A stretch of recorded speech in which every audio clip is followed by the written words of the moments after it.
물질적으로 부족한 것이 없고 모든 면에서 풍요롭다고 말하는 현대에 사는 우리는 과연 질적으로도 풍요로운 삶을 살고 있을까?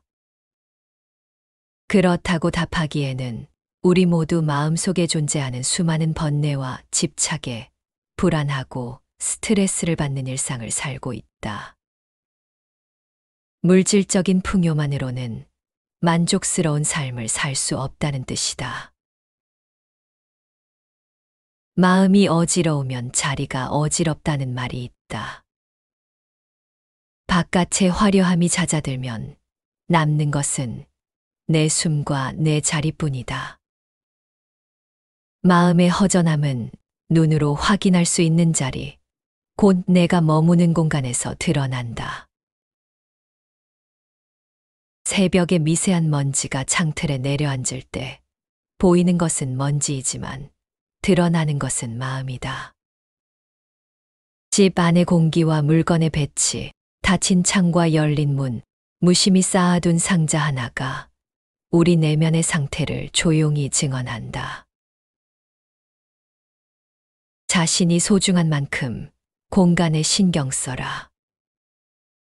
이 말은 잘 꾸미라는 권유가 아니라 살아있는 것을 모시는 법에 관한 가르침이다.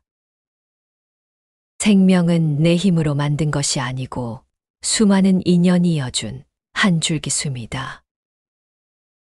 부모와 조상 그리고 셀 수 없는 인연 덕분에 오늘의 내가 있다면 내가 사는 자리 또한 인연을 모시는 작은 법당이어야 한다. 경전은 말한다.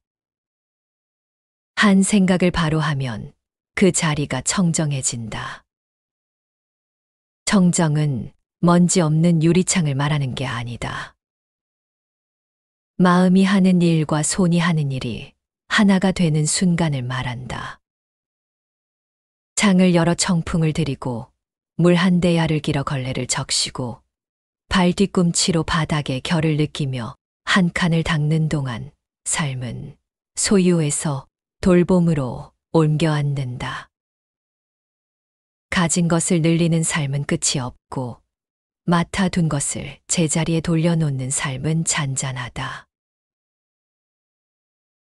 불가에서 말하는 본래 무일물은 비어있어 쓸쓸하다는 뜻이 아니다. 군더더기가 거친 자리에서 비로소 숨이 편안해진다는 뜻이다. 당신의 방은 당신을 닮는다. 이번에 낭독할 도서는 스님의 청소법이다. 스님의 청소법은 세계적인 정원 디자이너이자 일본 아마존의 베스트셀러 작가인 마스노 슌묘 스님이 청소라는 행위를 통해 진짜 풍요로운 삶을 만드는 법을 담은 책이다. 마스노 슌묘 스님은 어둠이 깃들지 못하는 깨끗한 마음을 만들기 위한 방법으로서 청소를 제안한다. 그리고 일본 불교인 선에서 가장 중시하는 수행 가운데 하나인 이 청소를 통해 마음의 먼지를 닦아내고 자신을 닦는 법을 알려준다. 스님이 제안하는 여러 청소법을 통해 정리정돈의 실용적인 조언도 듣고 청정한 마음을 가꾸는 법도 얻어갈 수 있기를 바란다. 자신이 소중한 만큼 공간에 신경 쓸 것. 우리는 무심코 나는 혼자서도 멋지게 잘 살아가고 있다라고 생각하기 쉽다. 그러나 주위를 한번 둘러보자. 무엇 하나 당신이 직접 만든 게 있는가? 아무리 지위가 높아도 아무리 돈이 많아도 생명을 만들어낼 수는 없다. 머리카락 한 올, 손톱 한 조각도 직접 만들지 못한다. 그렇다면 생명은 누가 주었을까? 바로 당신의 부모이며 선조이다. 부모, 조부모, 증조부모, 그리고 자신으로부터 10대조를 거스르면 선조의 수는 1024명에 이른다. 거기에서 10대조를 더 거스르면 100만 명, 30대조를 더 거스르면 10억 명에 달한다. 아득하게 느껴지는 숫자지만 이 가운데 누군가 한 사람이라도 빠져 있다면 당신은 이 세상에 존재하지 않았을 것이다. 오랜 시간에 걸쳐 인생을 꿋꿋이 살아남아 연을 이어온 결과 우리가 여기 이렇게 존재하는 것이다. 당신이 태어나서 지금에 이른 것은 기적이라 불러도 된다. 우리의 몸은 우수하다. 잠든 사이에도 심장은 규칙적으로 움직인다. 아침이 되면 저절로 눈이 떠져 새로운 하루를 시작할 수 있다. 이 몸을 모두 선조로부터 받은 것으로 생각하면 저절로 감사한 마음이 솟지 않을까. 또한 생명의 존귀함에까지 생각이 이르게 되지 않을까. 대대로 이어져 온 존귀한 생명은 당신 혼자만의 것이 아니다. 선조로부터 맡아둔 것이다. 맡아둔 것은 언젠간 원래의 장소로 되돌려 놓아야만 한다. 그곳은 선조가 있는 곳, 불교에서는 불국토라고 한다. 천수를 다하는 날까지 생명은 소중히 간직해야만 한다. 소중한 자기 몸을 괴롭히거나 스스로 생명을 끊는 일은 절대 있어서는 안 된다. 우리 모두 정성을 다해 생명을 맡아둬야 할 책임이 있다. 마찬가지로 우리는 소중한 자신을 좋은 환경에 둘 책임도 지고 있다. 당신은 소중한 자신을 더러운 곳에 그냥 두겠는가? 창문을 활짝 열고 상쾌한 바람을 들이면 바뀌는 것. 아침 청소를 시작하기 전에 반드시 해야 할 일이 있다. 창문을 활짝 여는 일이다. 전에는 청풍이라는 말이 자주 나온다. 청풍은 마음을 씻는 깨끗한 바람을 뜻한다. 아침 공기는 청풍 그 자체이다. 크게 심호흡하고 바깥의 신선한 공기를 가슴 가득 들이쉰다. 청풍은 잡념과 번뇌를 날려준다. 날씨가 좋다면 햇볕을 받으며 맘껏 기지개를 켜보자. 가벼운 스트레칭도 좋다.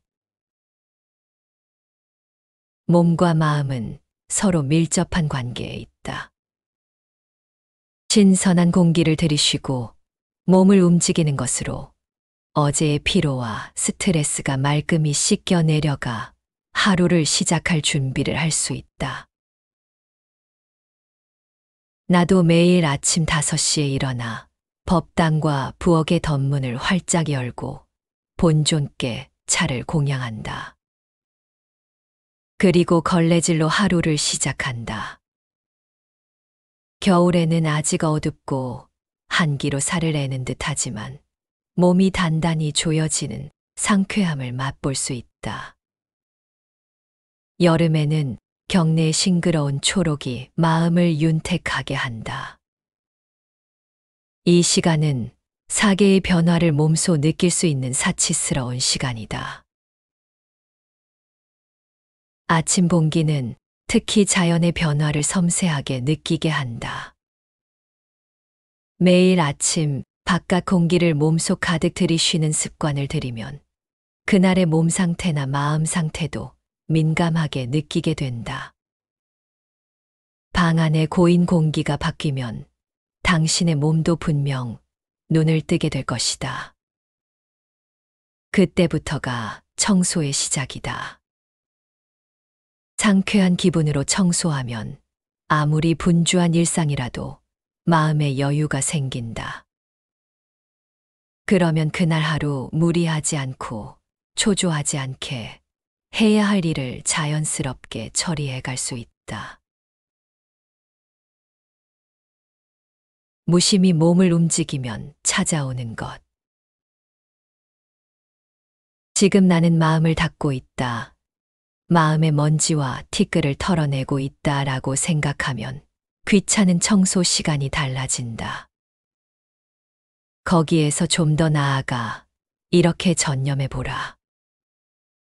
쓸기 청소를 할 때는 쓸기 청소하는 것에만, 닦기 청소를 할 때는 닦기 청소하는 것에만, 그저 그것에만 전념해 본다. 그 자체와 하나가 되어 본다. 일상의 걱정이나 불평, 불만은 잠시 곁에 내려두고 무심하게 눈앞의 작업에 집중한다. 그렇게 하면 저절로 마음이 고요해져 청소에만 전념할 수 있다. 수행승들은 처음에는 청소 방법을 전혀 모른다. 절에서 특별한 기술을 가르칠 리도 없다. 모두 몸으로 익혀간다. 10수미터나 되는 절의 복도를 꽉 짠 걸레로 닦으면 도중에 말라 닦을 수 없게 된다. 그래서 느슨하게 짠 걸레로 단번에 내달린다. 체험을 통해 그런 궁리를 터득해 나간다.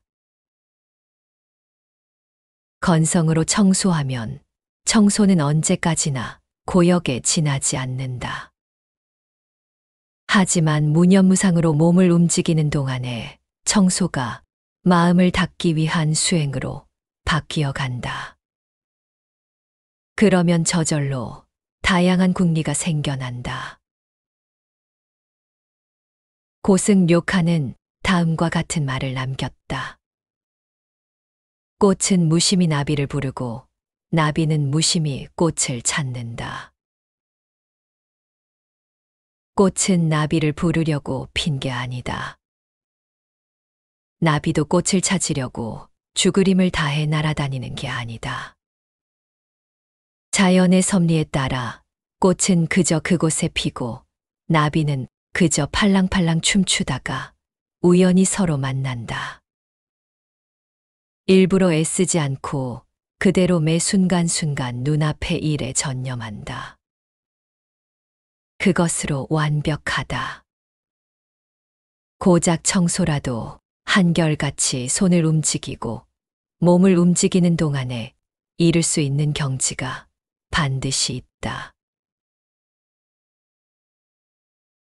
진짜로 아까운 것이란 무엇인가? 종종 아깝다는 생각에 얽매여 버릴 물건을 버리지 못할 때가 있다. 필요 없는 물건은 가지고 있어 봤자 물건이 원래 다해야 할 역할을 다하지 못하고 잠들어 있는 상태, 즉 사장에 지나지 않는다. 생명을 부여받아 태어났는데 그 생명을 살리지 못하고 사장되는 상태야말로 진짜 아까운 게 아닐까. 필요 없는 물건의 처분을 미루는 데 따르는 폐해는 또 있다. 처분해야 할 물건이 눈에 띌 때마다 뇌리에 아직 그대로다. 얼른 정리해야 하는데 라는 생각이 스친다. 그 생각은 순간 사라졌다가도 여러 번 반복되는 사이 마음의 생채기를 낸다. 쓱싹 정리하면 깔끔한 방에서 기분 좋게 생활할 수 있는데 자꾸만 미루니 이것이야말로 아까운 일이 아닌가. 이 배경에는 물건을 소유하는 것이 풍요롭다고 여기는 가치관이 있기 때문일지도 모른다. 하지만 과연 그럴까? 선에서는 간소한 생활 스타일을 중시한다. 의식주 모두 불필요한 것을 가능한 한 배제하고 심플하게 살아간다. 그곳에서 가치를 찾아낸다. 그런 생활 속에서만 정신이 맑게 닦여 진리에 가까워진다고 믿기 때문이다. 간소하게 산다고 하여 질 낮은 물건이나 값싼 물건을 억지로 사용하거나 주변에 두는 게 아니다.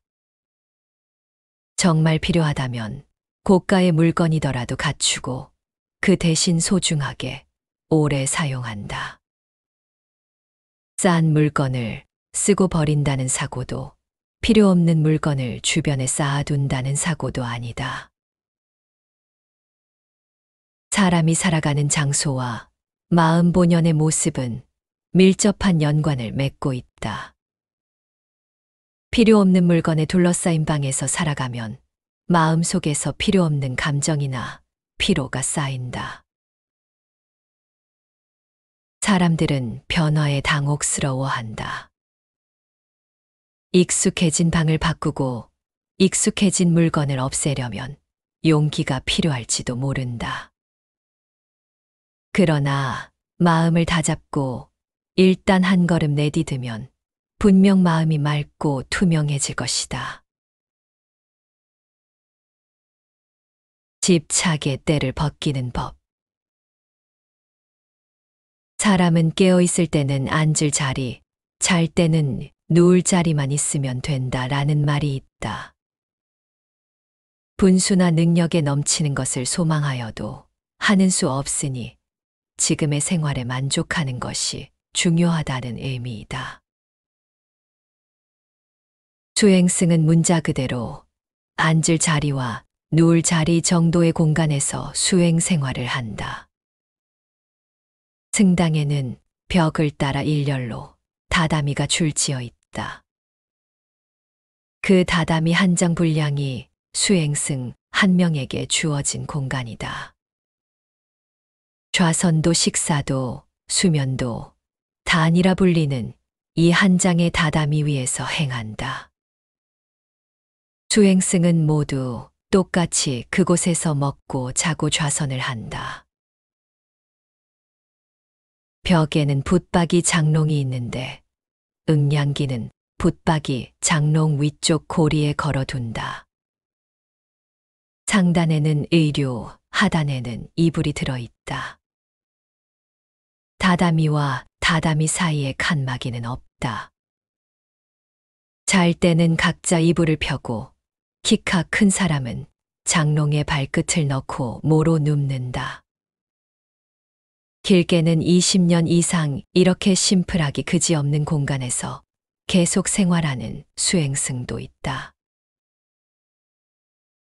일반인의 시선으로 보면 사생활이라고는 전혀 없는 최소한의 공간에서 생활하는 게 불편하게 느껴질 것이다. 수행승들도 처음에는 당혹스러워한다. 더구나 잠자는 동안도 수행의 연속이라 긴장으로 마음 놓을 틈도 없다. 그러나 얼마가 지나면 그 생활이 편안해진다. 수행에 불필요한 것이 아예 없으니 잡념이 끼어들 틈이 없어 저절로 잡념이 사라진다. 절에서의 매일은 세세한 부분에 걸쳐 세밀한 작법이 정해져 엄격한 규율에 따른다. 수행승들이 그런 생활에 익숙해지느라 악전고투하는 사이 집착이나 욕심 같은 생활의 때가 저절로 벗겨진다. 선에는 본래 무일물이라는 말이 있다. 아무 것에도 집착하지 않는 청정한 마음 상태를 일컫는 말이다. 이 말대로 인간은 아무것도 가지고 있지 않다. 그러나 한편으론 무일물 중 무진장이라는 말도 있다. 아무것도 가지고 있지 않지만 그 속에 누구나 무한한 가능성이 숨겨져 있다는 의미이다. 그 가능성을 끌어내려면 살아가는 데 필요한 물건을 철저히 재점검해야 한다. 당신이 가진 물건은 지금 당신에게 정말로 필요한 물건뿐일까? 마음을 기댈 수 있는 공간 만들기. 집을 신축하려는 사람에게 항상 도코노마와 불단은 꼭 만들라고 조언한다. 일본의 전통 가옥에 도코노마가 있었던 것처럼 예전에는 어느 집이든 불단이 있었다. 도코노마가 손님을 맞기 위한 공간이라면 불단은 마음을 기대는 공간이다. 예전에는 매일 아침 불단을 향해 합장하고 그날 하루도 무사하기를 선조에게 기원한 뒤에 집을 나섰다. 집에 돌아와서는 오늘 하루도 무사히 보낼 수 있었습니다라고 고하며 감사했다. 기쁜 일이 있을 때나 슬픈 일이 있을 때나 늘 불단 앞에 앉아 선조에게 고했던 것이다.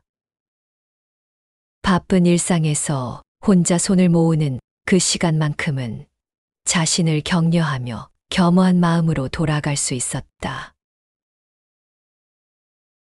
예전에는 새로 가정을 꾸렸을 때도 반드시 불단을 찾아 선조를 기렸다. 지금 현대인에게 부족한 것은 마음을 드러내고 심플한 자신으로 돌아갈 수 있는 시간과 공간이 아닐까. 의자와 소파가 생활의 중심이 된 주거 공간에 맞춰 최근에는 디자인이 뛰어난 불단이나 도코노마도 많이 나와 있다. 그렇더라도 갑자기 불단을 만들기는 어렵다. 절대 무리하여 불단을 마련하라는 말이 아니다. 마음이 깨끗해질 수 있는 장소, 맑은 기분이 들 수 있는 그런 공간을 집안에 만들어가면 된다. 그곳이 바로 신성한 장소이며 마음을 기댈 곳이다. 존경하는 사람의 책이나 좋아하는 글귀, 소중한 사람의 사진 등을 장식해도 좋다. 본래의 자신으로 돌아갈 수 있는 그런 공간을 만들어 보자. 방이 좁다면 가구 위나 선반을 이용해도 좋다. 손님을 맞을 때는 이곳을 손님 맞이 공간으로 활용해도 된다.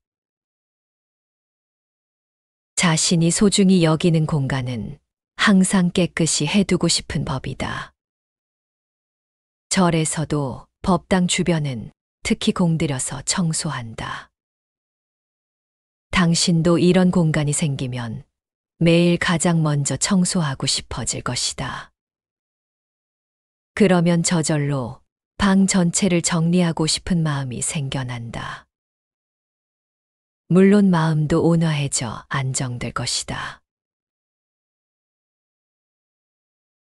욕실과 화장실에도 부처가 계신다.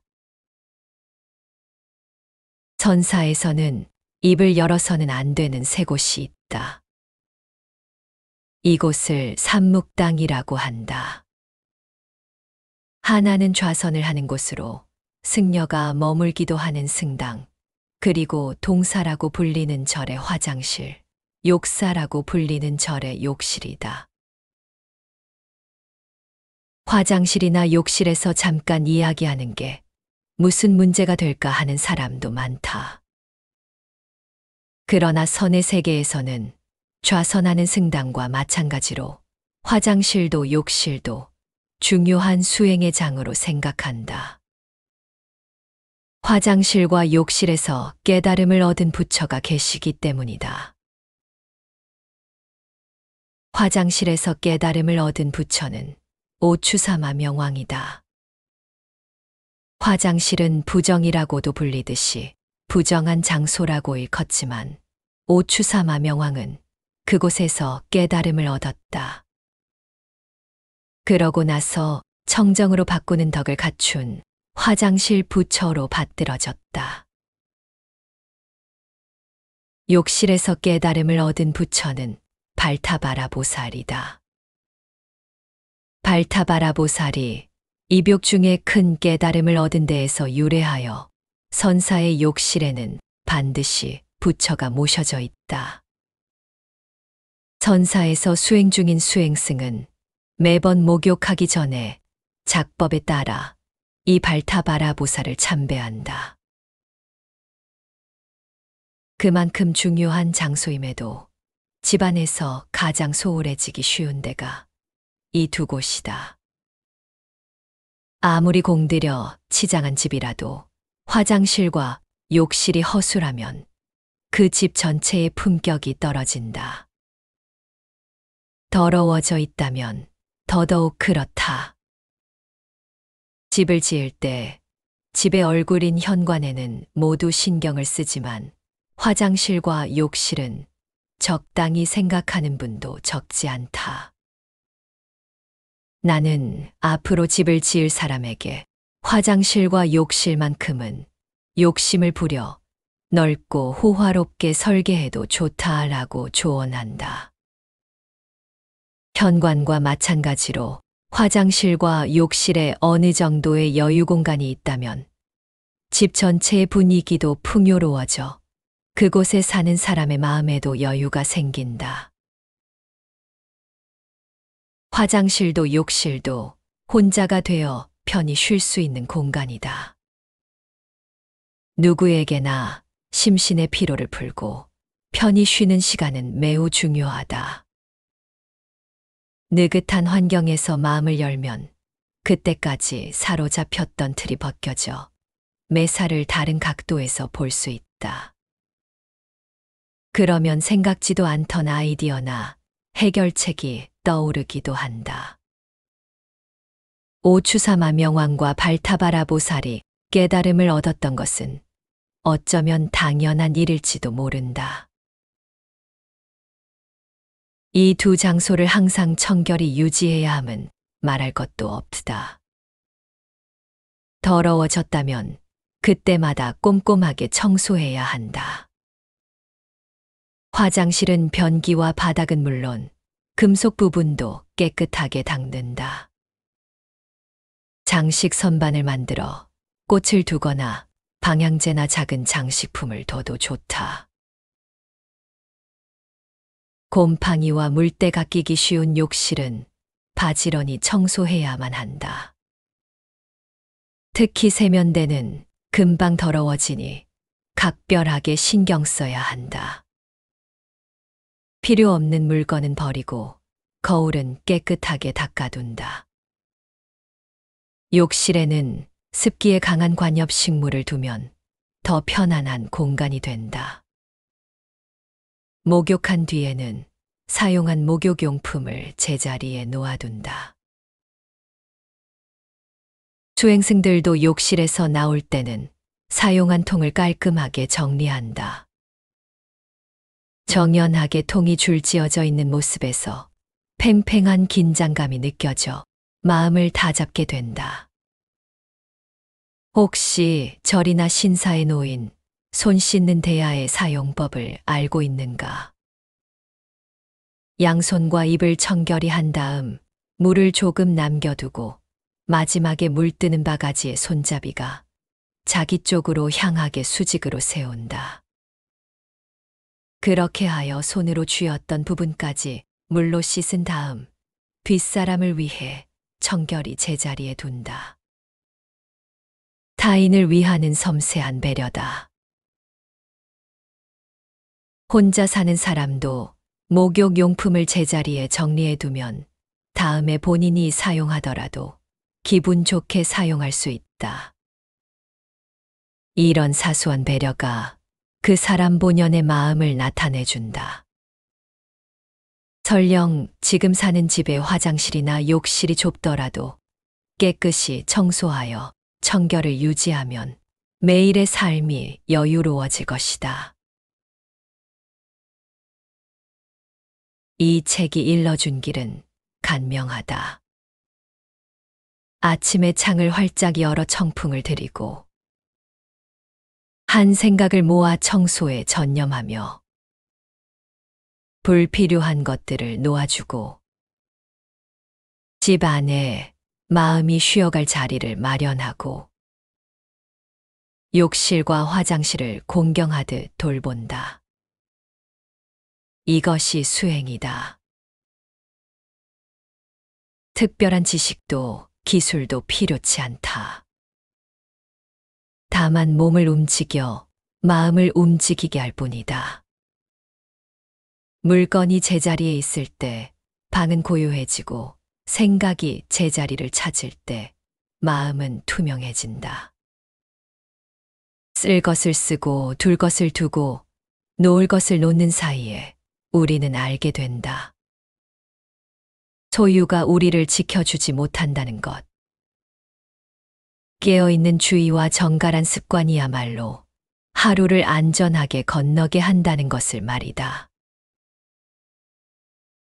스스로를 다스리는 가장 쉬운 길이 어디 있는가? 바로 발밑 손끝, 지금 눈앞의 자리에 있다. 오늘 밤 잠들기 전 이렇게 해보라. 창문틀의 먼지를 한 장의 천으로 쓸어낸다. 욕실 거울을 닦아 자신과 마주 앉는다. 책상 위에서 쓸모를 다한 한 물건을 떠나보낸다. 두 손을 모아 숨을 길게 들이쉰다. 아침이 오면 공기는 다시 맑아지고 빛은 다시 들어온다. 그 빛을 맞는 창이 곧 우리 마음의 창이다. 마음이 깨끗하면 그 자리가 불국토라는 말은 꾸밈이 아니다. 같은 방, 같은 가구, 같은 사람이어도 마음이 닦이면 세계는 달라진다. 불필요한 것들 사이에서 헤매던 발걸음이 가벼워지고 해야 할 일들이 스스로 자리를 찾아 나열된다. 물이 물답고 빛이 빛답고 내가 나다워지는 순간이다. 우리는 혼자가 아니다. 끝없는 인연의 안에 서 있다. 그 인연이 물려준 몸을 험하게 굴리지 말고 그 인연이 머물 자리를 어둡게 하지 말라. 맑고 따뜻한 자리를 마련해 오늘을 보내면 내일의 나와 아직 만나지 않은 이들까지 그 자리를 함께 나눌 수 있다. 창을 여는 일은 마음을 여는 일이다. 한 칸을 비우는 일은 자신을 찾는 일이다. 한 자리를 정갈히 하는 일은 인연을 공경하는 일이다. 이 몇 가지가 층층이 쌓이면 삶은 조용히 달라진다. 큰 소리도 요란한 다짐도 필요 없다. 다만 오늘 바로 지금 손이 닿는 곳부터 시작하면 된다. 그 자리가 곧 당신의 도량이며 그 삶이 곧 당신의 법문이다.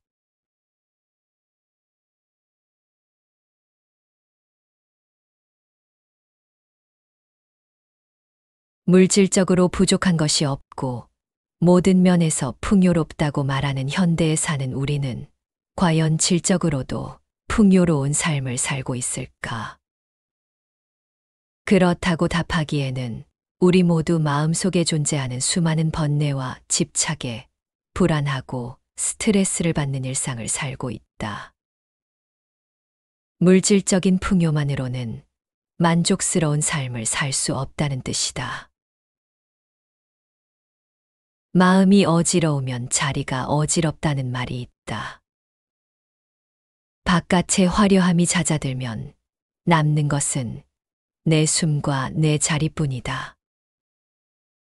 마음의 허전함은 눈으로 확인할 수 있는 자리, 곧 내가 머무는 공간에서 드러난다. 새벽의 미세한 먼지가 창틀에 내려앉을 때 보이는 것은 먼지이지만 드러나는 것은 마음이다. 집 안의 공기와 물건의 배치, 닫힌 창과 열린 문, 무심히 쌓아둔 상자 하나가 우리 내면의 상태를 조용히 증언한다. 자신이 소중한 만큼 공간에 신경 써라. 이 말은 잘 꾸미라는 권유가 아니라 살아있는 것을 모시는 법에 관한 가르침이다. 생명은 내 힘으로 만든 것이 아니고 수많은 인연이 이어준 한 줄기 숨이다. 부모와 조상 그리고 셀 수 없는 인연 덕분에 오늘의 내가 있다면 내가 사는 자리 또한 인연을 모시는 작은 법당이어야 한다. 경전은 말한다. 한 생각을 바로 하면 그 자리가 청정해진다. 청정은 먼지 없는 유리창을 말하는 게 아니다.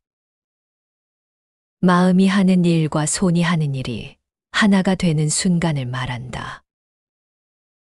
창을 열어 청풍을 들이고 물 한 대야를 길어 걸레를 적시고 발 뒤꿈치로 바닥에 결을 느끼며 한 칸을 닦는 동안 삶은 소유에서 돌봄으로 옮겨 앉는다. 가진 것을 늘리는 삶은 끝이 없고 맡아둔 것을 제자리에 돌려놓는 삶은 잔잔하다. 불가에서 말하는 본래 무일물은 비어있어 쓸쓸하다는 뜻이 아니다. 군더더기가 거친 자리에서 비로소 숨이 편안해진다는 뜻이다. 당신의 방은 당신을 닮는다. 이번에 낭독할 도서는 스님의 청소법이다. 스님의 청소법은 세계적인 정원 디자이너이자 일본 아마존의 베스트셀러 작가인 마스노 슌묘 스님이 청소라는 행위를 통해 진짜 풍요로운 삶을 만드는 법을 담은 책이다. 마스노 슌묘 스님은 어둠이 깃들지 못하는 깨끗한 마음을 만들기 위한 방법으로서 청소를 제안한다.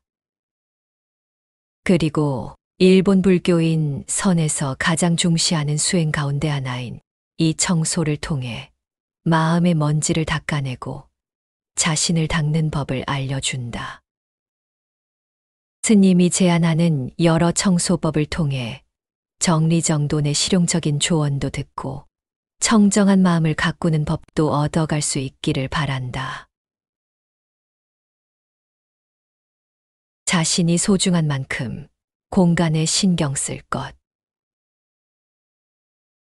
우리는 무심코 나는 혼자서도 멋지게 잘 살아가고 있다라고 생각하기 쉽다. 그러나 주위를 한번 둘러보자. 무엇 하나 당신이 직접 만든 게 있는가? 아무리 지위가 높아도 아무리 돈이 많아도 생명을 만들어낼 수는 없다. 머리카락 한 올, 손톱 한 조각도 직접 만들지 못한다. 그렇다면 생명은 누가 주었을까? 바로 당신의 부모이며 선조이다. 부모, 조부모, 증조부모, 그리고 자신으로부터 10대조를 거스르면 선조의 수는 1024명에 이른다. 거기에서 10대조를 더 거스르면 100만 명, 30대조를 더 거스르면 10억 명에 달한다.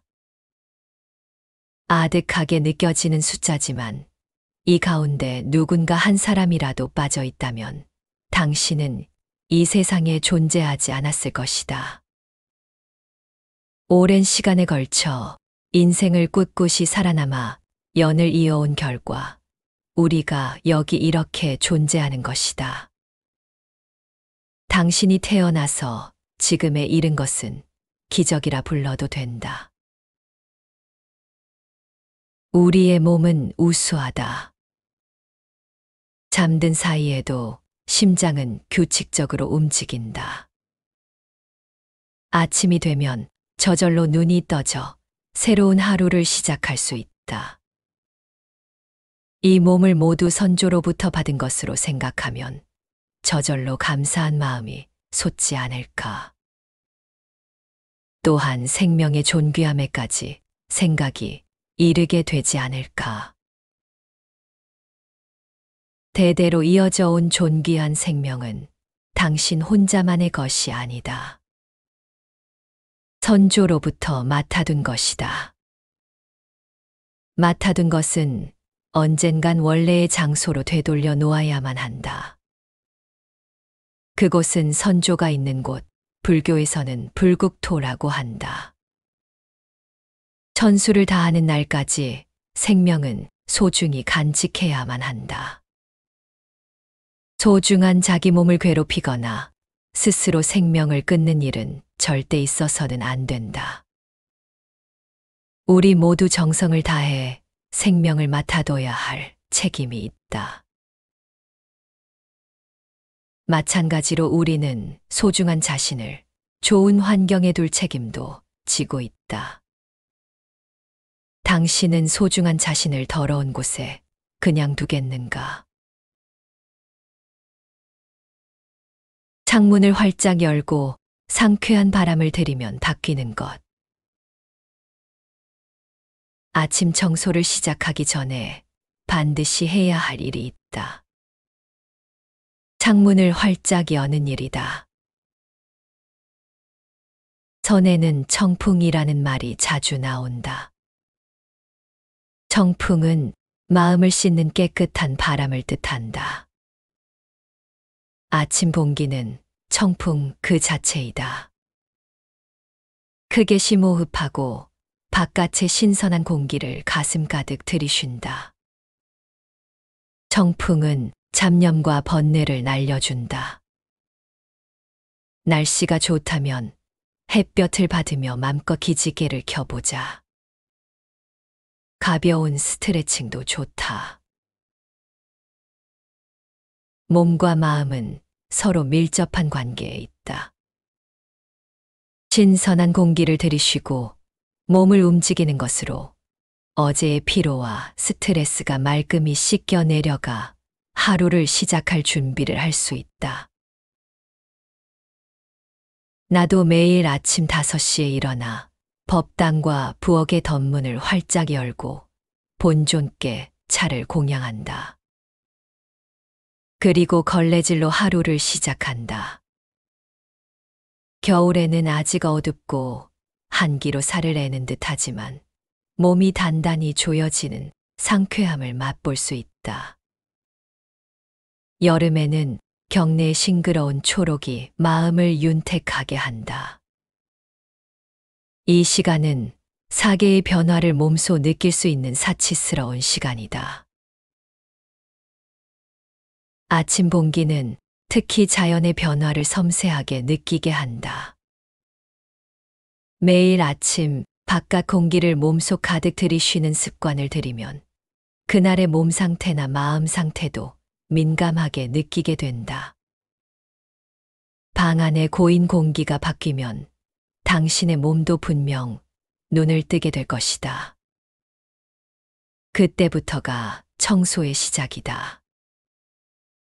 상쾌한 기분으로 청소하면 아무리 분주한 일상이라도 마음의 여유가 생긴다.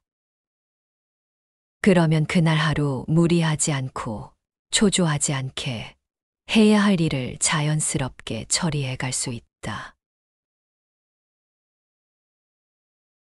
무심히 몸을 움직이면 찾아오는 것. 지금 나는 마음을 닫고 있다. 마음의 먼지와 티끌을 털어내고 있다라고 생각하면 귀찮은 청소 시간이 달라진다. 거기에서 좀 더 나아가 이렇게 전념해 보라.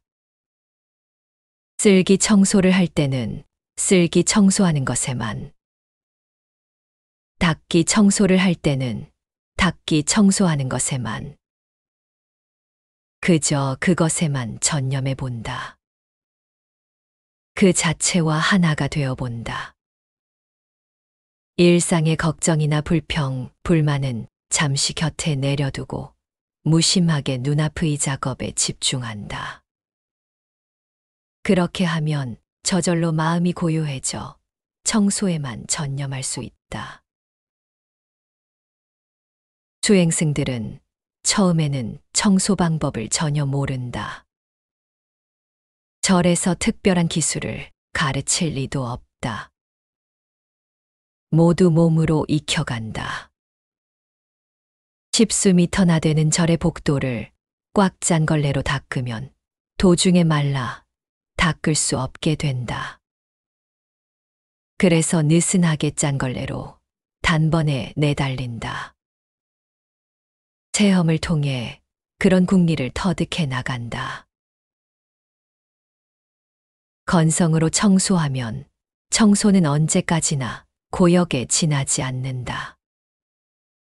하지만 무념무상으로 몸을 움직이는 동안에 청소가 마음을 닦기 위한 수행으로 바뀌어 간다. 그러면 저절로 다양한 국리가 생겨난다. 고승 료카는 다음과 같은 말을 남겼다.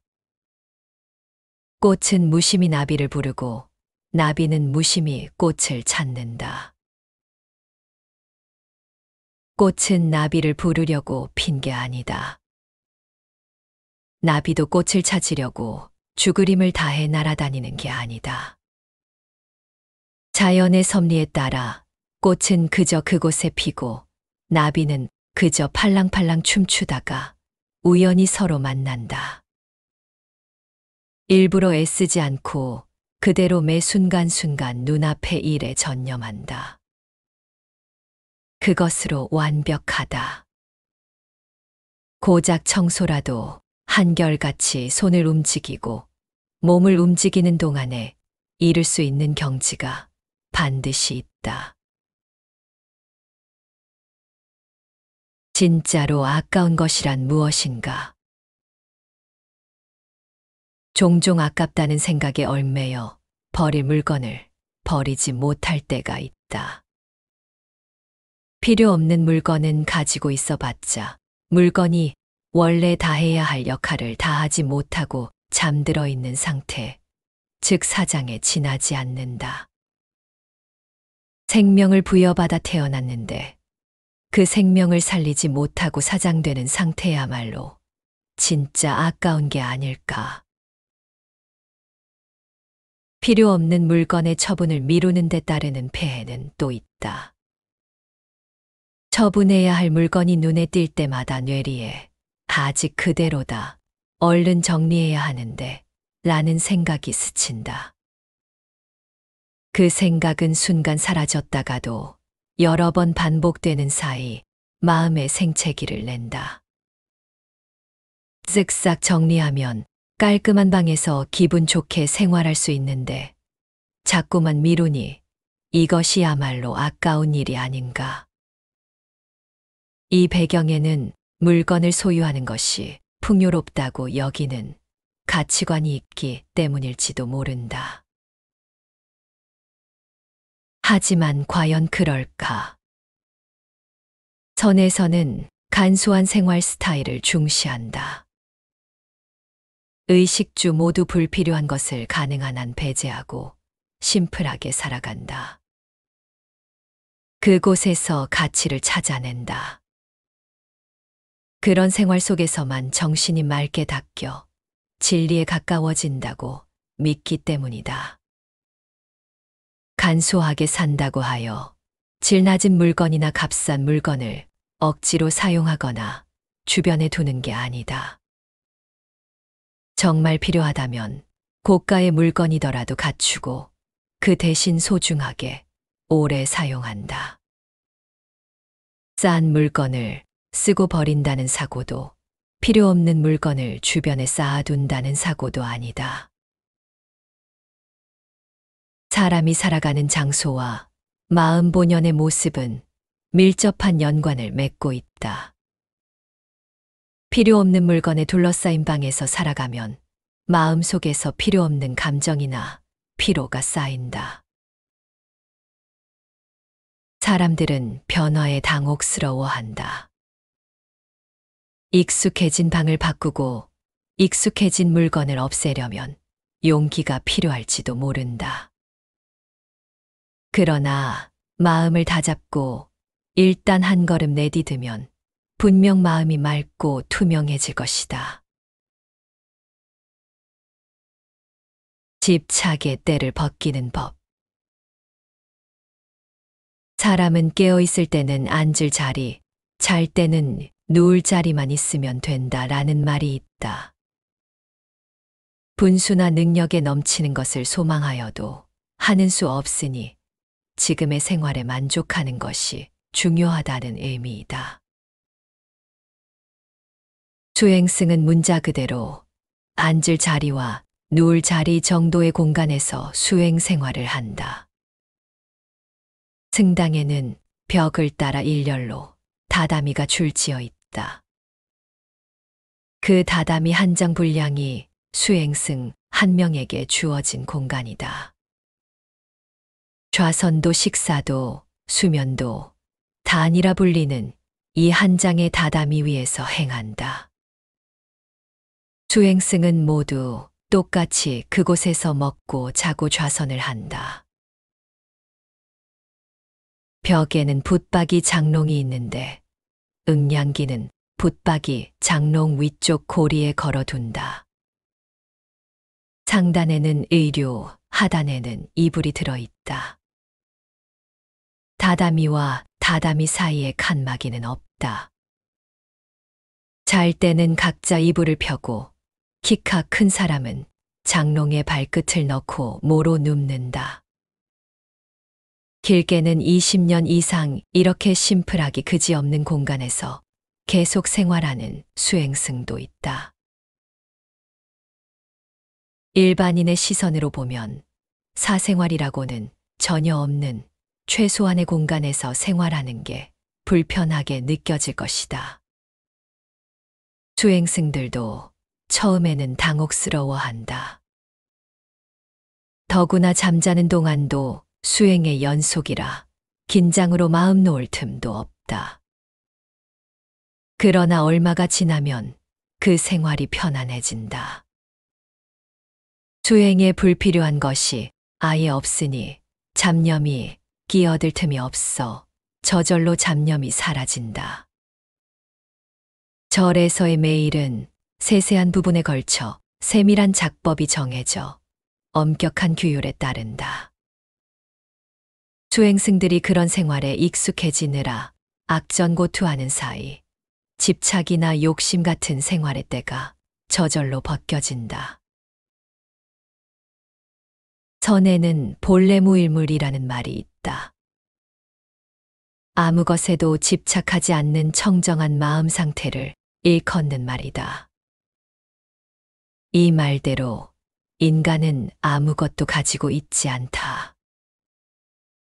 그러나 한편으론 무일물 중 무진장이라는 말도 있다. 아무것도 가지고 있지 않지만 그 속에 누구나 무한한 가능성이 숨겨져 있다는 의미이다. 그 가능성을 끌어내려면 살아가는 데 필요한 물건을 철저히 재점검해야 한다. 당신이 가진 물건은 지금 당신에게 정말로 필요한 물건뿐일까? 마음을 기댈 수 있는 공간 만들기. 집을 신축하려는 사람에게 항상 도코노마와 불단은 꼭 만들라고 조언한다. 일본의 전통 가옥에 도코노마가 있었던 것처럼 예전에는 어느 집이든 불단이 있었다. 도코노마가 손님을 맞기 위한 공간이라면 불단은 마음을 기대는 공간이다. 예전에는 매일 아침 불단을 향해 합장하고 그날 하루도 무사하기를 선조에게 기원한 뒤에 집을 나섰다. 집에 돌아와서는 오늘 하루도 무사히 보낼 수 있었습니다라고 고하며 감사했다. 기쁜 일이 있을 때나 슬픈 일이 있을 때나 늘 불단 앞에 앉아 선조에게 고했던 것이다. 바쁜 일상에서 혼자 손을 모으는 그 시간만큼은 자신을 격려하며 겸허한 마음으로 돌아갈 수 있었다. 예전에는 새로 가정을 꾸렸을 때도 반드시 불단을 찾아 선조를 기렸다. 지금 현대인에게 부족한 것은 마음을 드러내고 심플한 자신으로 돌아갈 수 있는 시간과 공간이 아닐까. 의자와 소파가 생활의 중심이 된 주거 공간에 맞춰 최근에는 디자인이 뛰어난 불단이나 도코노마도 많이 나와 있다. 그렇더라도 갑자기 불단을 만들기는 어렵다. 절대 무리하여 불단을 마련하라는 말이 아니다. 마음이 깨끗해질 수 있는 장소, 맑은 기분이 들 수 있는 그런 공간을 집안에 만들어가면 된다. 그곳이 바로 신성한 장소이며 마음을 기댈 곳이다. 존경하는 사람의 책이나 좋아하는 글귀, 소중한 사람의 사진 등을 장식해도 좋다. 본래의 자신으로 돌아갈 수 있는 그런 공간을 만들어 보자. 방이 좁다면 가구 위나 선반을 이용해도 좋다. 손님을 맞을 때는 이곳을 손님 맞이 공간으로 활용해도 된다. 자신이 소중히 여기는 공간은 항상 깨끗이 해두고 싶은 법이다. 절에서도 법당 주변은 특히 공들여서 청소한다. 당신도 이런 공간이 생기면 매일 가장 먼저 청소하고 싶어질 것이다. 그러면 저절로 방 전체를 정리하고 싶은 마음이 생겨난다. 물론 마음도 온화해져 안정될 것이다. 욕실과 화장실에도 부처가 계신다. 선사에서는 입을 열어서는 안 되는 세 곳이 있다. 이곳을 삼묵당이라고 한다. 하나는 좌선을 하는 곳으로 승려가 머물기도 하는 승당, 그리고 동사라고 불리는 절의 화장실, 욕사라고 불리는 절의 욕실이다. 화장실이나 욕실에서 잠깐 이야기하는 게 무슨 문제가 될까 하는 사람도 많다. 그러나 선의 세계에서는 좌선하는 승당과 마찬가지로 화장실도 욕실도 중요한 수행의 장으로 생각한다. 화장실과 욕실에서 깨달음을 얻은 부처가 계시기 때문이다. 화장실에서 깨달음을 얻은 부처는 오추사마 명왕이다. 화장실은 부정이라고도 불리듯이 부정한 장소라고 일컫지만 오추사마 명왕은 그곳에서 깨달음을 얻었다. 그러고 나서 청정으로 바꾸는 덕을 갖춘 화장실 부처로 받들어졌다. 욕실에서 깨달음을 얻은 부처는 발타바라 보살이다. 발타바라 보살이 입욕 중에 큰 깨달음을 얻은 데에서 유래하여 선사의 욕실에는 반드시 부처가 모셔져 있다. 선사에서 수행 중인 수행승은 매번 목욕하기 전에 작법에 따라 이 발타바라 보살을 참배한다. 그만큼 중요한 장소임에도 집안에서 가장 소홀해지기 쉬운 데가 이 두 곳이다. 아무리 공들여 치장한 집이라도 화장실과 욕실이 허술하면 그 집 전체의 품격이 떨어진다. 더러워져 있다면 더더욱 그렇다. 집을 지을 때 집의 얼굴인 현관에는 모두 신경을 쓰지만 화장실과 욕실은 적당히 생각하는 분도 적지 않다. 나는 앞으로 집을 지을 사람에게 화장실과 욕실만큼은 욕심을 부려 넓고 호화롭게 설계해도 좋다라고 조언한다. 현관과 마찬가지로 화장실과 욕실에 어느 정도의 여유 공간이 있다면 집 전체의 분위기도 풍요로워져 그곳에 사는 사람의 마음에도 여유가 생긴다. 화장실도 욕실도 혼자가 되어 편히 쉴 수 있는 공간이다. 누구에게나 심신의 피로를 풀고 편히 쉬는 시간은 매우 중요하다.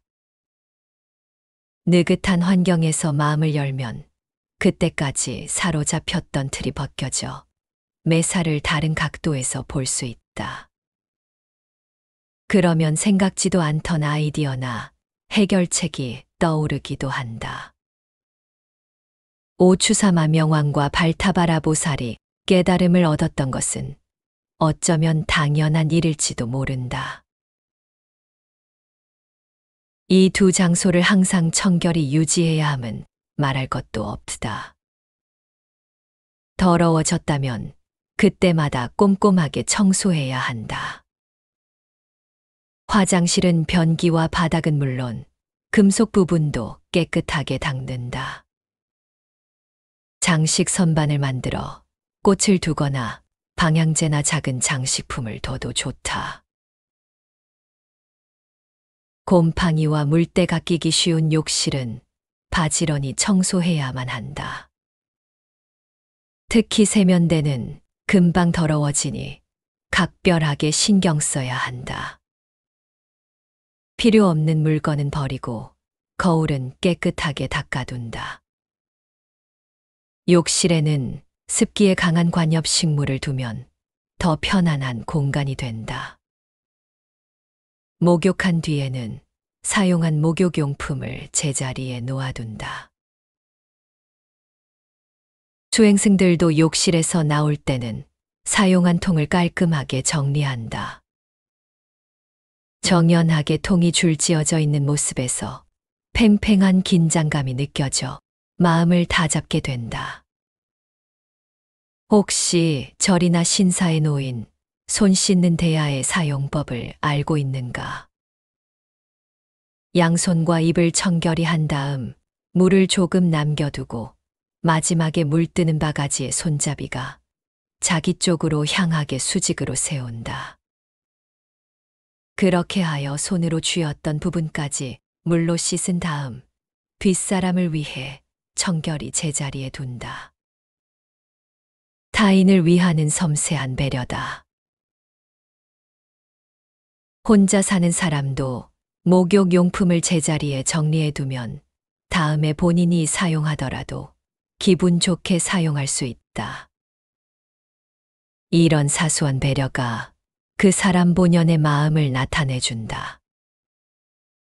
설령 지금 사는 집의 화장실이나 욕실이 좁더라도 깨끗이 청소하여 청결을 유지하면 매일의 삶이 여유로워질 것이다.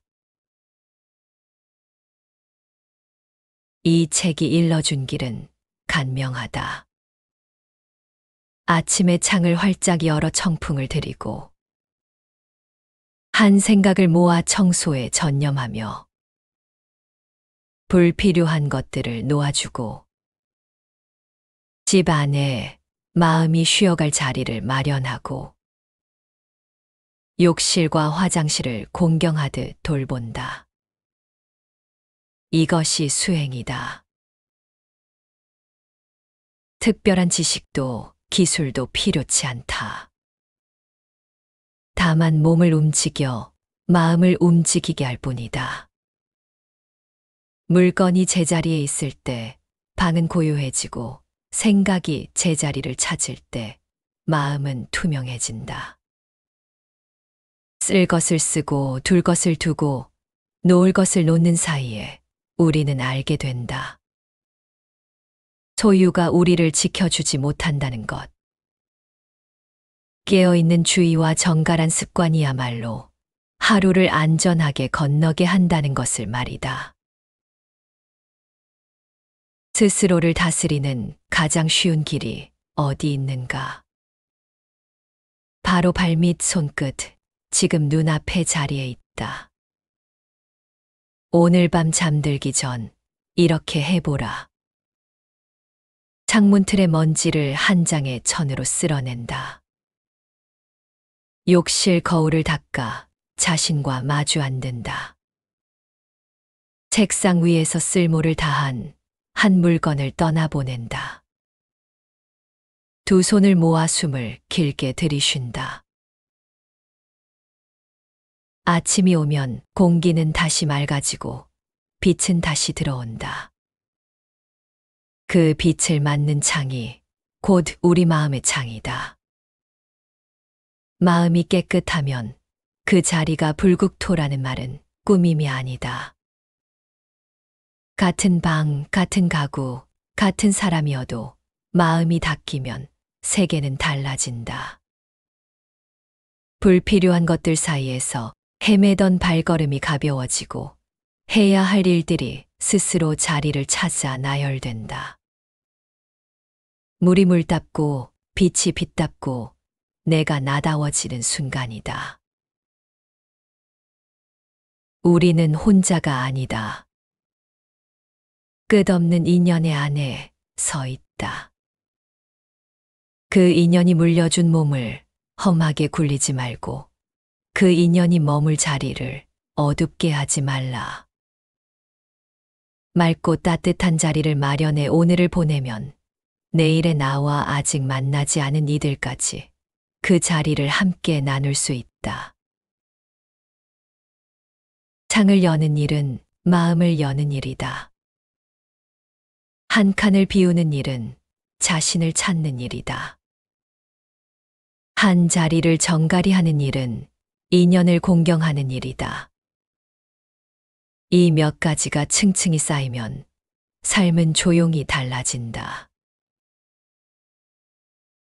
큰 소리도 요란한 다짐도 필요 없다.